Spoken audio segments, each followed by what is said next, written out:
Hello, my name is Hakim Adedeji. I'm a science teacher, and along the line for the next few weeks or so, we will be doing what is called Science Bites.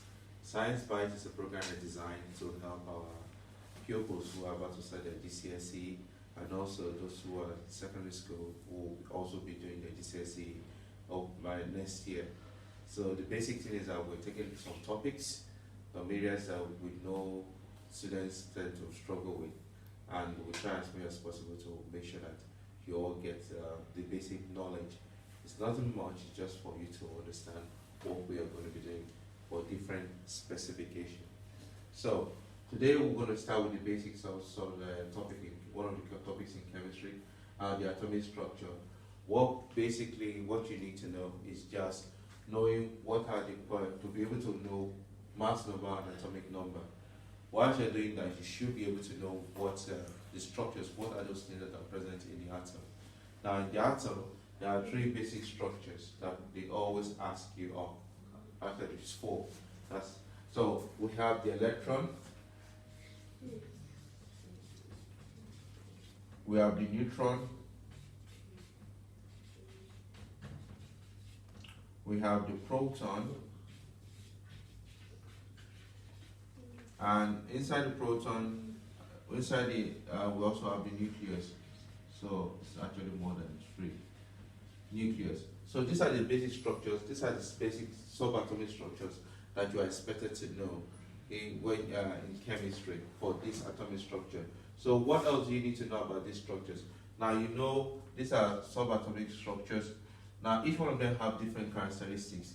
So in your exams for a specification, for a C specification, you should know for whether you're doing going for a higher paper or foundation paper, you're still expected to know the basic structure and the basic characteristics of these subatomic particles.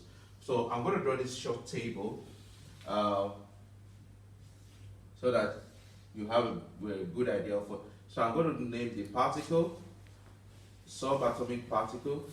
They are called subatomic particles. Particle. The charge and the mass. So we'll start with the proton. The proton carries a positive charge and the mass is 1.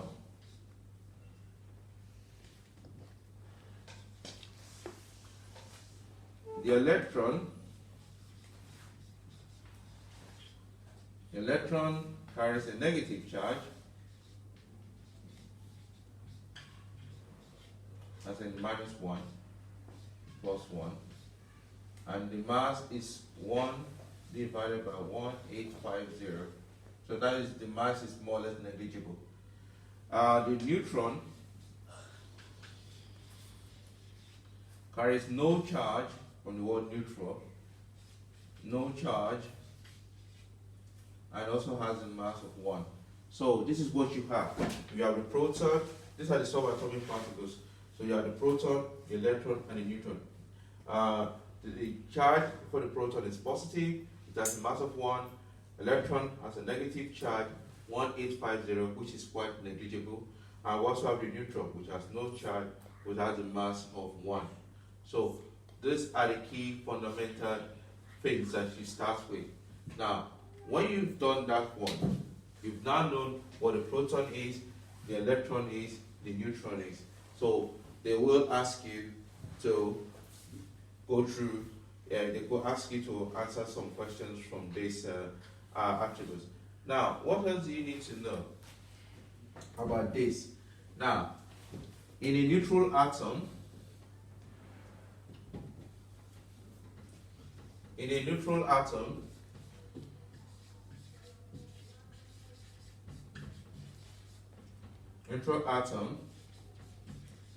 this is very key. In a neutral atom, the number of protons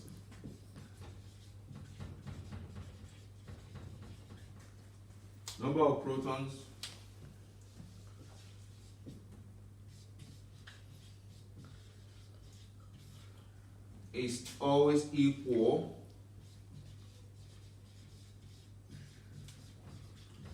equal to the number of electrons.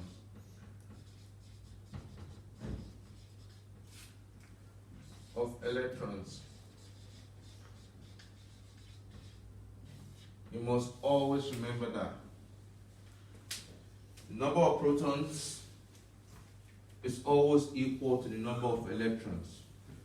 This will come into play when I will go further, but that is very, very key. So if I have an element, so that will lead me to this. So if I have an element such as, for example, let me see sodium. Sodium, this is the symbol for sodium, Na. Now, if you check your planners and check the periodic table, they normally put two numbers. Now, the number beneath here is what is called the atomic number. Atomic number. And the number here is what is called the atomic mass.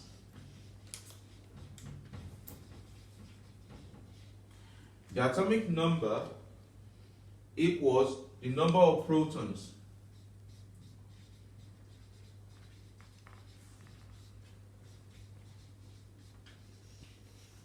Number of protons sodium has, and if you recall from what I've said, so how many electrons will it have? So if you have 11 protons, it will definitely have 11 electrons.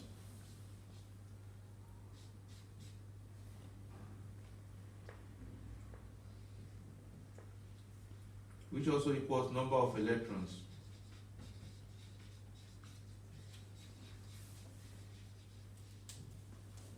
So that means sodium and sodium has 11 protons, and also it also has 11 electrons, because that's a neutral sodium atom.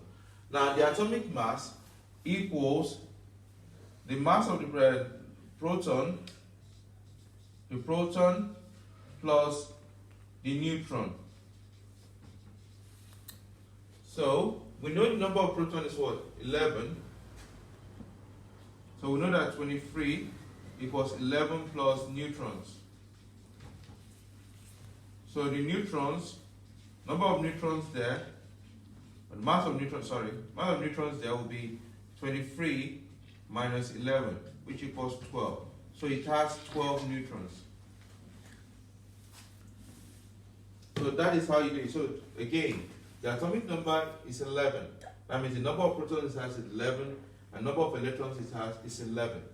Now, we know the atomic mass equals the number of proton plus neutron. We know the number of protons is 11 already from the atomic mass. If you want to calculate the number of neutrons, all you do is just take the atomic mass and the atomic number, subtract the atomic number from the atomic mass. That will give you the number of neutrons. So that is that about that. So just a brief recap. We know the particles and subatomic particles is the proton, the electrons, and the neutron. They have charge. The proton has a charge of +1. Electron has a negative charge of -1. Neutron has no charge, and there are varying masses there. You can see the mass of the electron is negligible as far as is concerned. The electrons, that of mass, electrons have no value as such. It's only in chemical reactions when you talk about bonding, covalent, ionic. Then you start talking about sharing, transfer of electrons for chemical reactions. In a neutral atom, the number of protons will always be equal to the number of electrons. So we know, for example, the atomic number of a number is the number of protons, and you know that in the number of protons must always be equal to the number of electrons. When we talk about ions, we now start talking about something different. And the next thing, the atomic mass is the proton plus neutron added together. Not the proton or neutrons. It's the proton plus the neutrons added together.